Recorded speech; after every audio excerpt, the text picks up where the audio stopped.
Hello everyone. तो पिछले videos में हमने देखा था ऑर्डर बाय में असेंडिंग डिसेंडिंग देखा था, कॉलम को अरेंज कैसे करते। इस वीडियोस में हम देखने वाले एंड और ऑपरेटर। उससे पहले हम जानेंगे एंड होता क्या है। The and where clause can contain one or many and operator. हम वेयर कंडीशंस के बाद मल्टीपल्स एंड कंडीशन का यूज कर सकते हैं। The and operator is use to filter record passage more than one conditions, like if you want to return all customer from France the start with the letter S. ये हमारा and operator जो होता है ना, हमारे column से filter करता है डाटा को।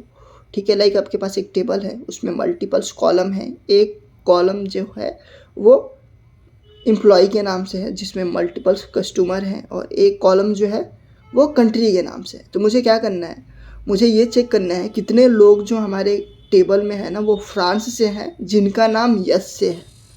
अगर मैं ये सर्च करता हूँ तो अगर जो फ्रांस से लोग होंगे और यस नाम से होंगे तभी ये डाटा को रिटर्न करेगा। अगर फ्रांस से लोग नहीं होंगे, यस नाम से लोग होंगे, तो ये हमारे डाटा को रिटर्न नहीं करेगा।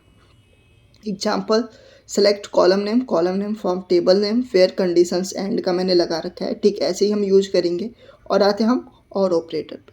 तो और ऑपरेटर जो होता है ना, ठीक वैसे ही वर्क करता है जैसे एंड वर्क करता है। ये इसका भी यूज़ हम वेयर कंडीशंस के बाद मल्टीपल्स और का यूज़ कर सकते हैं। द ऑपरेटर्स रिकॉर्ड, ये भी हमारे टेबल से ना रिकॉर्ड को फाइंड करने का काम करता है, यानी फ़िल्टर करने का काम करता है। लेकिन ये उस हिसाब से नहीं करता है जैसे एंड करता है। जैसे ये क्या करता है ऑपरेटर, हमारे पास टेबल है उसमें मल्टीपल्स कॉलम है, जैसे मैंने बताया था आपको। एक कॉलम कस्टमर के नाम से है और एक कंट्री के नाम से कॉलम है जिसमें मल्टीपल्स कंट्री के लोग हैं। तो अगर मैं फाइंड करता हूँ कि कितने लोग जो हैं यस नाम से हैं और किस कंट्री से हैं, फ्रांस से हैं, तो अगर अलग कंट्री के भी लोग होंगे यस नाम से तो उनका भी डाटा और रिटर्न करेगा। ठीक है, इन दोनों में यही डिफरेंट है कि एंड जो होता है वो जो हम कंडीशंस लगाते हैं, जिस कंट्री का नेम दे रहे हैं, जिस लेटर से दे रहे हैं, अगर हमारे टेबल में वो रिकॉर्ड मैच करेगा तभी रिटर्न करेगा। और कंडीशन जो होता है वो अगर नहीं मैच करेगा फिर भी रिटर्न करेगा, अगर यस नाम से कोई कस्टमर है तो चलिए चलते हैं अपने एसक्यूएल सर्वर में और करके इसको देखते हैं। तो यहाँ पे एक मेरे पास टेबल है, उस पर एंड और ऑपरेटर का अप्लाई करना है। तो मैंने टेबल को सबसे पहले क्या करता हूँ, रन कर लेता हूँ। एम्प्लॉय डिपार्टमेंट के नाम से है, और यहाँ पे देखो आप मल्टीपल्स रो हैं, मल्टीपल कॉलम भी है। एक कॉलम किसके नाम से है, एम्प्लॉय नेम के नाम से है, और एक एम्प्लॉय लोकेशंस के नाम से। इसमें मल्टीपल कंट्री हैं, लाइक फ्रांस हो गया, यूके हो गया, जर्मनी हो गया, दिल्ली हो गया। दिल्ली कोई कंट्री नहीं है लेकिन मैंने डाल रखा है। ठीक है, तो यहाँ पे मैंने क्या करा, मल्टीपल्स कंट्री को ऐड कर दिया। मुझे क्या करना है, ठीक वैसे ही कंडीशंस लगाना है जैसे हमने अपने थ्योरी में देखा था। तो यहाँ पे मैंने लिख लिया select staff from employee details where, employee locations क्या था इसका, यानी कंट्री नेम था फ्रांस, तो यहाँ पे मैं फ्रांस डाल देता हूँ। एंड एम्प्लॉय नेम किस लेटर से था, तो एम्प्लॉय नेम यस लेटर से था, यानी कस्टमर नेम यस लेटर से था। तो यहाँ पे मैं employee name equal to single quotations में, आपको पता ही है लाइक का यूज करते हैं हम पैटर्न सर्च करने के लिए, तो यहाँ पे मैं यस लिख लेता हूँ।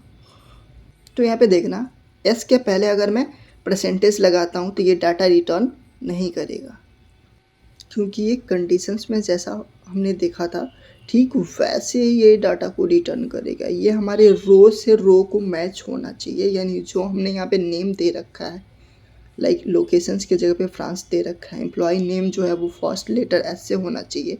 तो हमने यहाँ पे क्या करा, परसेंटेज को पहले करके हमने क्या करा, एम्प्लॉय नेम को लास्ट में कर दिया, यानी यस को लास्ट लेटर में कर दिया। यहाँ पे जैसे साहिल है तो साहिल के लास्ट में यस तो है नहीं, अगर यस रहता फिर ये हमारा एस के पहले जो हमने क्या लगा रखा था, परसेंटेज लगा रखा था, उस कंडीशंस में ये रन हो जाता। ठीक है, तो यहाँ पे देखो मैंने क्या करा, इसमें क्वालिफिकेशंस भी ऐड करा।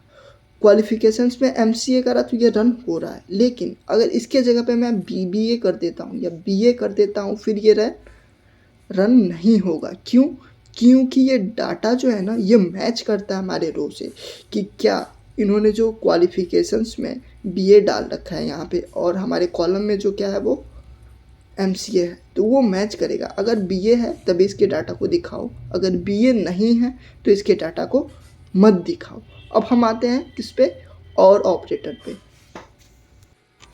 तो यहाँ पे अब मुझे और का यूज़ करना है, तो यहाँ पे मैं और ले लेता हूँ, और यहाँ पे एम्प्लॉय लोकेशंस ले लेता हूँ। लोकेशंस मुझे एक और चेक करना है, तो एम्प्लॉय लोकेशंस इक्वल टू, मैं देख लेता हूँ मेरे टेबल में कितने रिकॉर्ड हैं लोकेशंस में। तो यहाँ से कोई लोकेशंस ले लेता हूँ और मैं इसको सर्च करता हूँ। तो यहाँ पे देखना जितने भी जर्मनी और फ्रांस में लोग हैं ना, उनका रिकॉर्ड जो है वो शो कर रहा है। और मुझे ठीक वैसे ही रन करना है जैसे मैंने उसका यूज़ करा है, किसका, एंड का यूज़ करा है। तो यहाँ पे मैंने क्या करा, एम्प्लॉय नेम की जगह पे लाइक का यूज़ करा, ठीक है। अब जैसे मैं इसको रन करूँगा, जितने भी लोग यस नाम से होंगे उन सबका रिकॉर्ड शो करेगा। क्योंकि और का काम ही है कि देखो, और इससे यस से कोई मिलता जुलता है तो उसकी रिकॉर्ड को रिटर्न कर दो, यानी उसकी रिकॉर्ड को शो करवा दो। मुझे क्या करना है, क्वालिफिकेशंस पे ऐड करना है, ऐसा क्वालिफिकेशंस जो हमारे टेबल के रिकॉर्ड में है ही नहीं। तो यहाँ पे देखो, जैसे बीए है, बीबीए है, तो मुझे यहाँ पे मैं ये लिखता हूँ यहाँ पे बीएए, और इसको जैसे ही रन करूँगा ना, ये डाटा रिटर्न करेगा। लेकिन हमारा एंड जो था वो डाटा रिटर्न नहीं कर रहा है। ये इसलिए डाटा रिटर्न कर रहा है क्योंकि एम्प्लॉई लोकेशंस और एम्प्लॉई नेम को केवल मैच कर रहा है कि नेम जो है उसका यस से होना चाहिए, और कंट्री भले ही अलग अलग हो, ठीक है। तो ऐसे यूज़ कर सकते हैं हम किसका, और का।